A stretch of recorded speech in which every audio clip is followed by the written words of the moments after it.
Hello guys, welcome back to the shipping container workshop. As the title suggests here, I just want to talk to you guys about an import tool post compared to something like a European made Italian tool post which we've got here. I ordered this Chinese made tool post which is a 501 AP and it was described as European style tool post.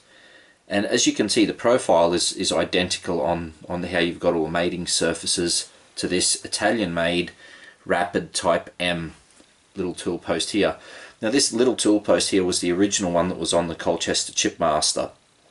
So what I've done is I've replaced the small one here with the large tool post, or the upgraded size one here from China. So right off the bat you'll see a few differences. You'll notice that the colour is a bit different. I believe that this one here, the dark colour is from case hardening, not so much the bluing process. This one here seems to be some kind of I don't know, like a cold blue, because I can scratch the colour off quite easily on this. So I don't know about the rust prevention qualities. I think this is more just to make it look like the real deal compared to this one here, which if I go like this, it doesn't scratch the surface at all. So this is, I wouldn't even say it's nitride surface finish on this thing here. This thing, it just doesn't have that kind of finish. It doesn't seem to be very durable. This one here, like this Italian one, has been on my lathe for, I think, let me think, my lathe was made in '54, so it's been on for more than 50 years, you know. So and it's lasted very well. If you have a look at the mating surfaces here, you'll see that there is absolutely no wear on any of these surfaces. Well, none that I've noticed in the use that I've put the lathe through. There's a little bit of scarring on this surface here, but this is nothing that I've done. This has always been like this, even since I got the lathe. So there are a few different quality differences, but they're less noticeable on the tool post compared to on the actual tool holders. If you're going to be getting one of these import tool posts, just be aware that you have to make the center stud that is going to hold the tool post in place. That doesn't come with the lathe tool holder set or the tool post at all. Now the reason why I went with the import one was that if I wanted to get these little Italian ones, these original ones here, these are going to cost me about $110, maybe $115 a piece, and then bringing them into Norway, that would hit me a further 25% import duty. This one here, I pay about $20, maybe $18 a piece for the tool holders on this one, on the Chinese one, and 25% tax on that still works out to be a lot less. And I mean, the quality is still okay, you know, I'll never wear this out. You still have ground finish on the mating surfaces, and they do fit quite well. I mean, I've used this now several times and I haven't really noticed that there was any major dramas in the quality of this at all. It works as advertised and it locks up nice and tight, so this was good enough for my needs. So when I ordered this Chinese one, I ordered it with 25 additional tool holders, and it cost me less for the tool post and 25 holders than it would have if I had have just purchased, let me think, 5 or 6 tool holders on this Italian made one. Now I tried to be as pragmatic as possible, so you know, this was the choice that I made, and I'll just mothball this one. If anything should happen to this tool post, you know, it works out to be terrible in quality or isn't holding tolerance or anything like that, then I'll replace and go back to my old one. So what I'll do now is I'll just take you guys through the process of getting these tool holders to actually do what they're meant to do, and what I had to do to make sure that this center stud wasn't going to come out. And it only takes a few minutes per holder, and it's a good practice to do. So I'll just walk you through the process I did to actually make this tool holder do what it was meant to. So when you get these tool holders, they normally come in plastic bag, and it's just drenched in cosmoline. And you know, being made of Chinesium, and you just don't know what the quality of the steel is going to be like, what you want to do is you want to disassemble everything and you want to give it a really good clean. So what I noticed was that this center stud here, and if I get the light a little bit better, let me see if I can maneuver this so it can provide a bit more light. So this center stud that you see here, that the height adjustment rides on, I noticed that these were all random heights. So upon inspection, when I took this stud out, what I noticed that the thread inside was only really gripping by maybe two or three threads there. So when I took a look inside the thread that they had cut here, I'd noticed that it wasn't really bottoming out very deep at all. So this caused me a little bit of concern because I didn't want to over tighten that, because what I was noticing is that when I would cam these tool holders, it kept undoing that center bolt and it was impossible to set the height correctly. So what I did is I just put, I think this is called a bottoming tap, I'm not really sure, but I just put a bottoming tap on here, and then I'll just go through and I would just clean these threads up, because you can hear that they're a bit crunchy and a bit crusty, but even still it just doesn't let you get really deep. So you got to work on these threads a little bit so that you can actually get that centering bolt in there. So I have no idea why it's that dodgy, because when you look inside, the threads actually look pretty good. If I can, let me see if I can get the light.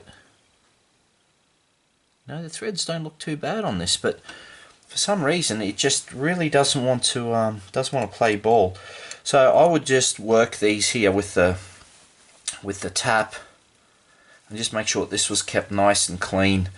And then, because you can't wipe the cosmoline off in there, what I'll do is I would just get a Q-tip like this, get a little bit of window washing liquid, which is it's basic, so in effect it's a degreaser, and then I'll just go inside and I would make sure I would get all that cosmoline out, because what you're going to want to do, if you go down the same road as me and you're going to get one of these tool holders, what you want to do is you want to Loctite that center bolt that your height adjustment's going to be on, so you can see just how much crud is in there.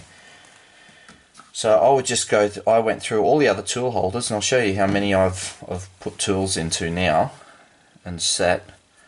And I'll just go through it and I'll just give this a really good clean up, and you can see now it's already starting to come out much cleaner. And you don't want to just do it on this, but you also want to do it, you can see there it's much cleaner now on the top one. You also want to be doing this on that center bolt, because the center bolt has a lot of grease and oil on it as well. So I just get a little bit of paper towel, which I'll do now.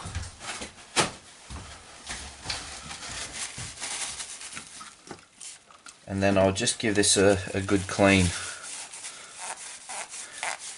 And once I give it a good wipe like this, I'll just take this brush and I'd clean these threads off, because I think that the finish on this is just some sprayed on garbage. I don't rate it as far as a rust preventative goes, because I've seen a little bit of rust turning up on a few of these tool holders when it really shouldn't if this was proper quality bluing.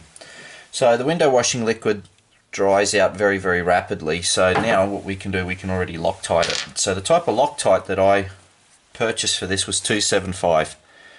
So this stuff is dear as poison. It's really expensive. I paid, in Norwegian krone, I paid probably $60 just for this little bottle. So just outrageously expensive.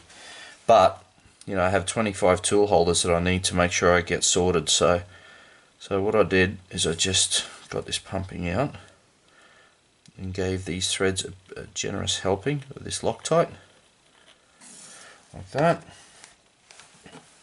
Screwed this in like so, wait till it was under tension, and then I just put them in so that they were getting some infrared light from my heating lamps, and that was it. Screwed it in, and then what you can expect is you can then expect this to be nice strong union between that bolt and the actual tool holder, and that was pretty much it. So once that's done, you can torque on the handle as much as you like to cam these in place, and you're not going to undo that screw. I think it's 25 Newton meters of braking pressure for a M10 bolt. These are M8. The other thing that I would normally do, which I actually forgot to do on this, is I would also run the that center bolt through a die here as well, because I found that some of the center bolts were a bit crusty and chintzy. So, but this'll do the trick for the time being. So, if I was in an industrial environment using these things every day, I'd probably stick to the Italian made ones, but you know, just for a dodgy hobbyist like myself, these Chinese ones have been more than good enough. So I ended up buying quite a few and just putting all my tools that I had, all my lathe tools, on these Chinese ones. So parting blade. So I had quite a lot, and this is the reason why I went Chinese, because if I want to put all my tooling onto the Italian made ones, it would just cost a fortune, and I'm not really willing to spend that much money on this carbide boring bar. So you can see I've got a ton of holders here. Now the other thing too is that when I ordered these tool holders from China, I also ordered a bunch of the indexable tool holders as well. So this carbide boring bar, I ended up ordering a bunch of these boring bars from China to test out, and they seem to be the business. They work very, very well, and they're a fraction of the price of the boring bars that you would normally buy from Senvic or Seiko or any of those other big name brands. So anyway guys, I hope you enjoy that. If you have any questions, just put them in the comments below, and I'll try to respond to them as soon as I can. But what I'll also do is I'll go through some measuring tools and some of the other goodies that I purchased when I bought all of these from China. So anyway, enjoy your time in the workshop guys. I'm enjoying mine today, so stay tuned. I'll have a little bit more for you guys shortly.